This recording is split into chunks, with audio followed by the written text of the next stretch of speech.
Good evening all. Speak the words that are untold. This is a short poem called Crucifixion. It has been requested by a couple of friends of mine, Tim and Fiona, and so this goes out to you two lovely folks. Crucifixion. Behind the doors of lack of self-worth, the walls begin to crumble. The hidden valleys of desperation create even deeper ravines between soul and self.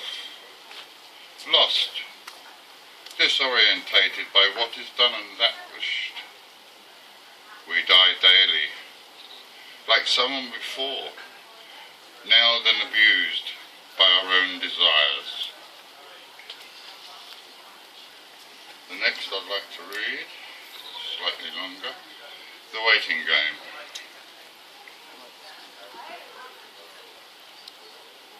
The sun rises over the hills of the valley beyond. At my back the crows awake with a start, surrounded by the sounds of full nature waking up. A cacophony of birds singing through the steamy rising mists, pierced by their song and the penetrating golden rays. There are no fences here, only the invisible ones, hidden behind circling thoughts of home and loved ones and the life that waits patiently out there. A canned, unreal voice suddenly dominates the peace. The birds stop talking and listen, as we all must.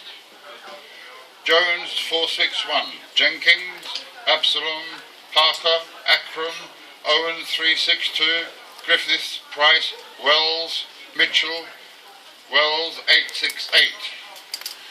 Report to control now for Chekhov, last warning. I am reminded of TV as a youth. I am not a number. I am a free man. There are no walls here. Only subtle, firm reminders that home is 176 nights away. Time stands still, is marked only by mealtime, sunrise, sunset, and dreams awakening, punctuated by tin commands and sarcasm. Hands off cocks, put on socks, and no amount of cold water applied vigorously to sleepy face will chase that dream away. No mother's comforting arms, no female tenderness or viciousness, only non-existent time. A crow, idly, nonchalantly, walks and passes by me. Even it has not even the slightest interest in me. A pair of magpies seek breakfast, and I wonder, is my mate mating yet? Here we are all the disenfranchised, equally nothing. Warm sun bathes my face, soothing, encouraging light. Beyond the out-of-bound signs, life in another system waits, as I do, to exist again, quietly waiting.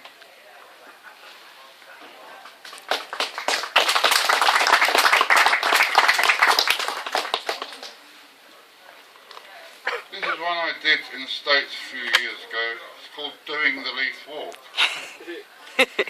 Leith Walk is a very long road between Edinburgh and Leith Docks, and it's quite delightfully infamous, as the poem I hope will illustrate. Doing the Leith Walk. They all do it. It's amazing. All of them at it. All the young posers in their colourful hairdos, and I'm going to be different clothes.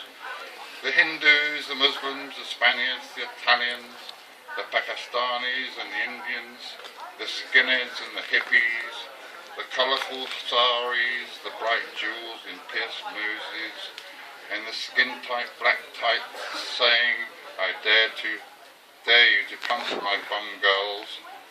showing off their form, driving guys wild with desire and lust, and the gays with their "I don't care if you know I am a puff to walk." You know they do, I am here all doing the Leith walk. Even the drunks that stagger, lean and fall against the stone buttresses of the church opposite to it. Yet few of them know what it is. The ladies of the night do though, but then the street is named after them and their predecessors.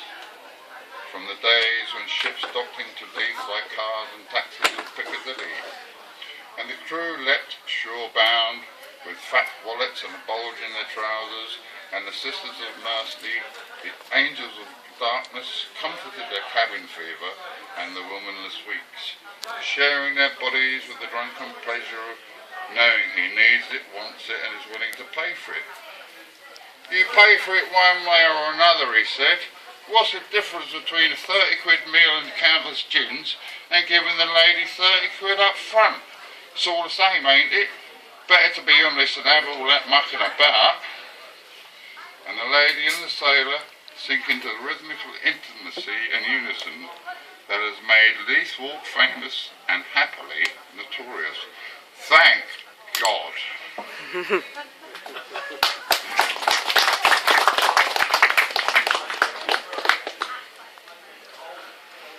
Now I do have one or two lines here which I've straggled to note. Here we go. The waiting game. No, we've done the waiting game. Where are we here? Oh, too soon. Something of a romantic poem, just to lighten it up a wee bit. Too soon. Is fate kind or cruel? So late to make us meet and too soon to make us part.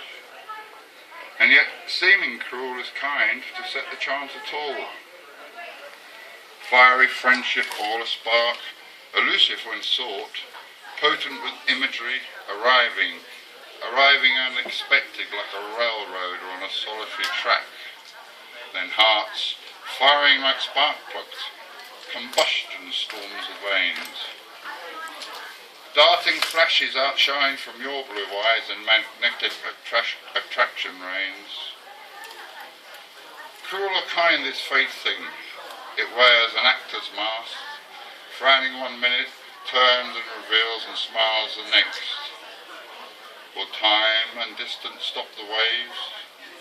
No more than beaches stop the sea. Intercontinental thinking, thought waves to and fro, a heartfelt presence and warmth aglow in mind.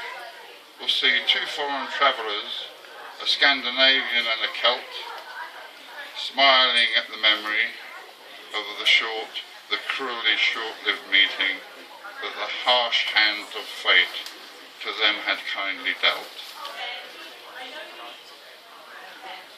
And I'd like to read this one, which, given that we are in a Celtic nature part of the world, it's called Silent Vigils. Walking through hidden sacred groves, old oaks glorify the path once trod by the ancients. Stillness lies in the approaching dusk, oak leaves whispering to a gentle breeze as birds chorus quietly, respecting holy ground. Dusk becomes night, cool as the stone cross I've just found. I touch the Celtic patterns wrought by my predecessors of my own craft. They eye us still here, guarding, watching, awaiting the Romans' return. Their Celtic energy lives in this stone. The weathered oaks meditate upon it as witnessed by a shooting star precipitated over Glamis' peak, peering, the priestess ensouled by fire to meet my homecoming. Confirmation in white heat of a history I never forgot, even when I never knew. A fire returning, a borrowed sacred flame lent to me a long time ago. an amethyst-gowned priestess transferred the secret at the slow death of our king. And now it was home in his mountain glens once more. I looked to my brother's return, reclaiming their truth, to make this island bristle again. The Romans never won.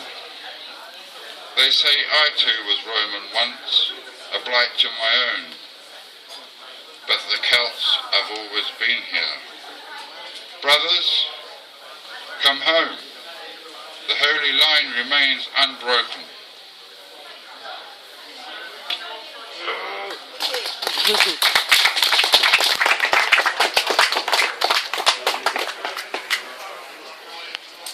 And for May,